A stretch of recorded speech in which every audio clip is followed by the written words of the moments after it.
E avançamos no Bom Dia Portugal com a última fronteira, como é hábito, aos domingos, com Miguel Gonçalves. Miguel, bom dia. Bom dia, Jorge. Bem-vindo.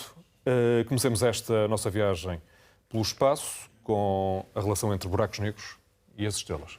E é uma história de amor improvável e que mostra que, mesmo em condições muito adversas, as estrelas conseguem nascer e, pelo menos, perdurar alguns milhões de anos em locais, aliás, muito complicados. Esta primeira viagem vai até ao coração da Via Láctea. Aliás, já estamos a começar essa viagem e sabemos que o coração da Via Láctea, da nossa galáxia, habita um buraco negro super maciço. Sim, é daquelas criaturas absolutamente extraordinárias. Vamos focar ali no D9, nesta imagem. D9, de acordo com os cientistas que agora anunciaram esta descoberta, trata-se do primeiro casal de estrelas. É um binário, são duas estrelas que estão a girar uma à volta da outra. É o primeiro sobrevivente que está ali perto de um buraco negro super maciço. E isto é absolutamente notável porque tudo aquilo que nós sabemos sobre as vizinhanças de buracos negros supermaciços diz-nos que são zonas muitíssimo instáveis, muito sujeitas às fortíssimas forças gravitacionais deste buraco negro e, portanto, provavelmente um sítio muito improvável para nós termos um casal de estrelas que ainda por cima estão a girar um à volta do outro. Mas esta história ainda é mais notável. É quando os cientistas analisaram esta D9, este casal de estrelas D9, perceberam outra coisa. Estamos a falar de um casal de estrelas muito jovem, apenas 2,7 milhões de anos de idade. Isto, na escala estelar, são bebés, autenticamente, e que permite também aos astrónomos dizer que eles nasceram ali. Estas estrelas, este binário de estrelas, nasceu ali perto do buraco negro supermaciço.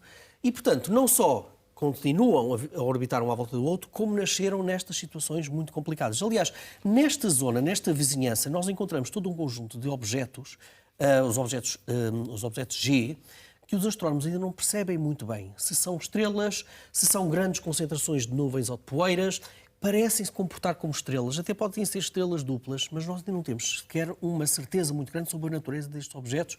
Tal não é a influência que este buraco negro supermaciço tem. Ainda este D9, os astrónomos captaram numa altura da vida deste casal particularmente interessante. Porquê? Porque estimam estes astrónomos que, sim, eles estão a orbitar um à volta do outro, mas atenção, o buraco negro está ali para fazer também das suas. Ou seja, dizem estes astrónomos que aproximadamente dentro de 1 milhão de anos, infelizmente já não estaremos cá para comprovar isso, Jorge, estas duas estrelas vão aproximar-se cada vez mais devido à ação gravitacional deste buraco negro e vão fundir-se em apenas uma estrela. Portanto, não deixa de ser muito interessante esta dinâmica que nós encontramos e esta relação entre buracos negros, sejam muito maciços ou não, e as estrelas e a vizinhança à sua volta. E temos uma história não igual, mas similar nos seus atores e que nos leva até Omega Centauri. Omega Centauri é um chamo globular, ou seja, é um condomínio de estrelas, estão muito próximas entre si, fazem uma espécie de um glóbulo mesmo, como nós já vamos ver nestas imagens, e é um grande enxame globular com cerca de 10 milhões de estrelas. E há já algum tempo que os astrónomos estão curiosos sobre o movimento, lá está, mais uma vez, a dinâmica de algumas das estrelas no coração deste enxame globular. Porquê? Porque há ali estrelas que se mexem como se estivessem sob a ação daquilo que os astrónomos chamam de buraco negro de massa intermédia. Os buracos negros podem vir em 3 categorias. Temos os supermaciços, como aquilo que nós temos no coração das galáxias, nomeadamente a nossa, que acabámos de falar. Temos também os buracos negros de massas de, algumas vezes, a massa das nossas estrelas. São os chamados buracos negros de massa estelar.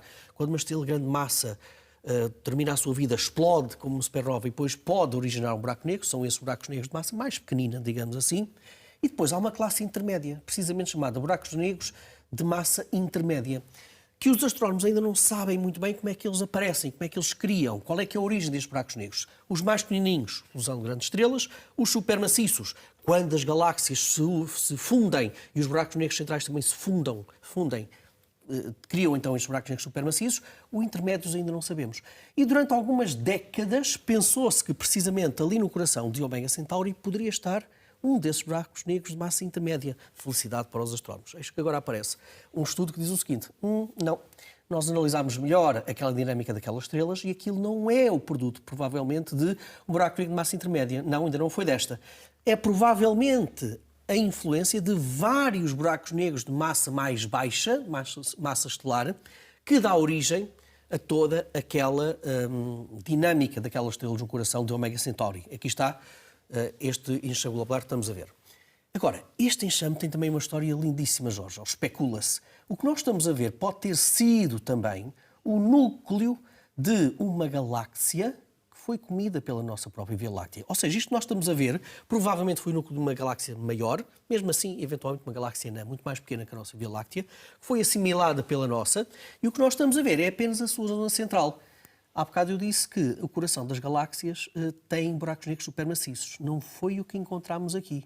Estamos à procura de massa intermédia, mas para já este estudo diz que não, se calhar ainda não é desta que encontramos ali massa intermédia, mas sim pequenos, muitos buracos negros de massa mais pequena.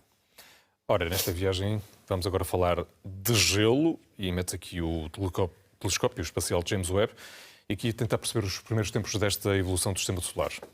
Hoje está uma manhã fria, portanto nada melhor do que falar de gelo, não é? Falar de gelo. Isto é uma investigação internacional, uma equipa internacional, que tem também na sua constituição o astrónomo português Nuno Peixinho, do Instituto de Astrofísica e Ciências do Espaço, e que nos leva para isto que nós estamos a ver. Isto é uma simulação, um movimento, uma ilustração daquilo que se chamam os objetos transneptunianos.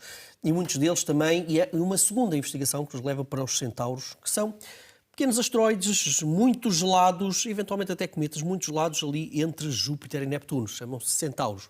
Vamos centrar primeiro nos objetos transneptunianos, como o próprio nome indica, estão para lá de Neptuno, orbitam para lá de Neptuno. E esta investigação andou a tentar procurar qual é a constituição, o local de nascimento e a eventual migração destes corpos muito gelados. Porquê a sua importância? Estes objetos foram objetos que estiveram presentes no início, aqui está o Nuno Peixinho, no início da construção do nosso próprio Sistema Solar. Os planetas do Sistema Solar têm como constituição precisamente este tipo de blocos mais pequenininhos, olha, como se fosse uma espécie de um entulho de uma grande obra de construção do Sistema Solar. E eles estão, muitos deles, no seu estado pristino. Ou seja, eles guardam as características químicas, muitas vezes magnéticas, do início da formação do nosso próprio Sistema Solar. Conhecer a dinâmica destes corpos e a sua constituição é conhecer também a história inicial do nosso próprio Sistema Solar. E então, o que este conjunto de investigadores fez foi tentar perceber se há ou não, se conseguiram identificar ou não, os gelos de água, de dióxido de carbono, metanol, aliás, e também algumas moléculas orgânicas complexas. Jorge, nós já conhecemos estes corpos, a sua dinâmica, a sua cor, a sua luz. Nós precisávamos agora de um telescópio espacial James Webb para nos dar a constituição química.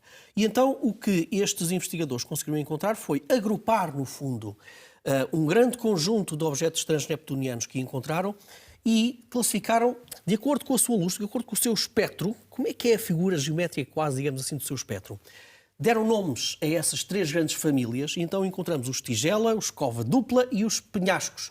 Isto tem a ver apenas com os riscos que faz no seu espectro, no infravermelho. E o que é interessante é que eles conseguiram perceber que os de tigela, digamos assim, são muito ricos em gelo de água, formaram-se muito mais perto do Sol do que os de cova dupla, que são mais ricos em dióxido de carbono e também algum monóxido de carbono. E depois, finalmente, temos os penhascos, que têm muito pouco gelo, mas têm muito gelo metanol. O metanol precisa de estar muito mais longe do Sol para estar no seu estado de congelamento. E, portanto, eles formaram-se também muito mais longe do Sol.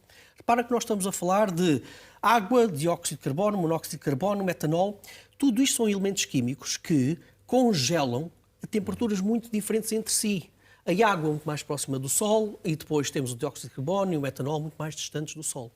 Portanto, encontrar estes elementos químicos conta-nos também onde é que nasceram e por onde é que andaram. Isto por onde é que andaram é muito importante, porque nós sabemos que no início da formação do Sistema Solar nós tivemos os planetas exteriores, nomeadamente Júpiter e Saturno, que andaram por aí, e é mesmo esse o termo, Jorge, andaram por aí, quer dizer que migraram para zonas mais próximas do Sol, afetaram provavelmente até a formação de Marte, imagina tu, Júpiter, e depois migraram para fora. Terá acontecido eventualmente o mesmo com Urano e Neptuno. E toda essa migração espalhou estes objetos transneptunianos, todos estes asteroides, todos estes cometas, um bocadinho pelo Sistema Solar. E isto é importante porquê? Porque eu disse há bocado, foram detectadas também moléculas orgânicas complexas nestes corpos. Nós sabemos que a Terra foi bombardeada com muitos asteroides e cometas no início da formação do Sistema Solar. Agora temos a prova também mais que evidente que estes corpos que estão tão longe do Sol conservam também muito dessa química que deu origem à vida. E isto é uma descoberta absolutamente notável. Outra consideração que eu acho muito importante destes estudos é que nós estamos a ver corpos que orbitam para lá de Neptuno. Pode ajudar-nos também a compreender, por exemplo, a própria constituição de Plutão, a formação de Plutão, da sua lua maior Caronte, e também de algumas luas de Urano e de Neptuno, que nós hoje desconfiamos cada vez mais que muitas delas têm oceanos de água líquida por baixo da sua superfície. Eventualmente, com um material orgânico complexo, como este que foi detectado nestes objetos, provavelmente, eventualmente, não sabemos. Mas isto é um trabalho de laboratório extraordinário. Há mais de 30 anos que andámos à procura desta detecção destes elementos químicos nestes objetos e, portanto, parabéns também ao Nuno Peixinho e à sua equipa. Miguel, resta-nos só a sugestão da semana. É uma homenagem, no fundo, àquele, olha, eu vou brincar um bocadinho, é o norueguês mais português que eu conheço, na área da astronomia. Estamos a ver Jarl Brickman.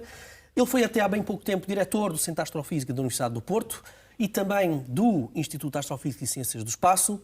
É um dos investigadores de ponta. Olha, estamos aqui a vê-lo a comentar algumas das primeiras imagens aqui para a RTP da missão Euclides, do telescópio espacial Euclides, onde ele também, Euclide, aliás, em que ele tem um papel também determinante. E ele também é um dos astrónomos responsáveis por algumas das investigações mais extraordinárias na área da cosmologia, na área das galáxias. E agora, porquê é que nós o trazemos aqui? Porque a partir do dia 1 de abril, e não é mentira, a partir do dia 1 de abril do próximo ano, Jarl Brickman foi nomeado, ou será nomeado, será empossado como diretor de ciência do poderoso Observatório Europeu do Sul, do ESO, e, portanto, não deixa de ser uma notícia extraordinária deste investigador que já está há mais de 20 anos em Portugal e que passa do Porto para Munique, para o ESO, que é uma das maiores instituições astronómicas do nosso planeta. Portanto, parabéns ao Jarl. É como te digo, é o norueguês mais português que eu conheço e não deixa de ser também um momento muito bonito para um trabalho reconhecido de um brilhante investigador que está nas nossas instituições. Muito bem. Miguel, muito obrigado por este comentário, esta presença e bom Natal. Bom Natal para ti, para toda a família da RTP e para os nossos telespectadores. Obrigado.